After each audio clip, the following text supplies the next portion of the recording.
Hi students, let's see this question. If A is equal to 0 minus V 2, A, B, 8 minus 2, C, 0 is a skew symmetric matrix, then you have to evaluate which of the following options is correct. Now just see here, आपकी जो skew symmetric matrix होती है वहाँ पे सारे diagonal elements क्या होते हैं आपके ज़ीरो. दैट मीन्स बी की वैल्यू पक्का पक्का क्या होने वाली है, ज़ीरो होने वाली है. तो यहाँ से ए और सी तो ज़रूरी नहीं है आपका ज़ीरो, तो बी और डी ऑप्शन डेफिनेटली नहीं होंगे हमारे.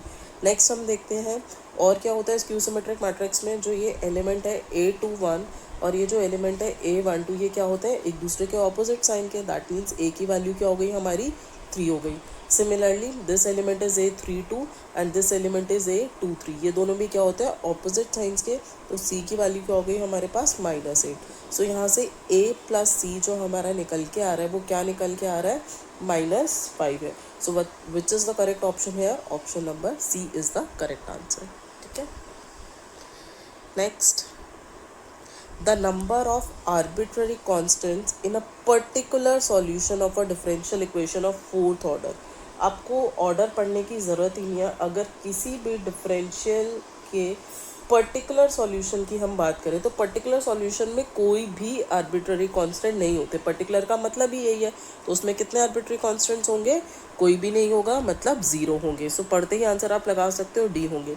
अगर यही आपसे पूछता कि जनरल सॉल्यूशन में कितने होंगे, ठीक है, तो जनरल सॉल्यूशन में कितने होते हैं, जितने ऑर्डर की आपकी डिफरेंशियल इक्वेशन होती है उतने होते हैं. तो आंसर क्या हो जाता है हमारा 4 हो जाता है. Area enclose by the curve. अब ये देखते ही मुझे पता है ये क्या है, मेरा एलिप्स है. तो एलिप्स का एरिया मेरा क्या होता है, मुझे तो आंसर इवेलुएट करने की ज़रूरत ही नहीं है. This is your A square and B square. जो बड़ी वैल्यू होती है हम उसको ए बोलते हैं. तो basically A square is 25 and B square is 16. So यहाँ से ए हो गया आपका 5 और बी हो गया आपका 4. तो एरिया ऑफ एलिप्स क्या होता है, मैं इंटीग्रेशन से थोड़ी ना करूँगी. आंसर क्या होता है मेरा पाई ए बी, शॉर्टकट होता है डायरेक्टली. सो आंसर क्या हो जाएगा यहाँ पे 20 pi square units. Option B is the correct answer. Thank you. Next, the integrating factor of this differential equation. Integrating factor का क्वेश्चन है तो क्या होना चाहिए, dy बाई डी एक्स का कोफिशिएंट लीनियर डिफरेंशियल है 1 होना चाहिए. तो आप x से डिवाइड कर दोगे. dy by d x minus 2 by x y is equal to x square. जो y का कोफिशिएंट होता है वो आपका p होता है basically. So integrating factor is e integration of -2 by x with respect to x है.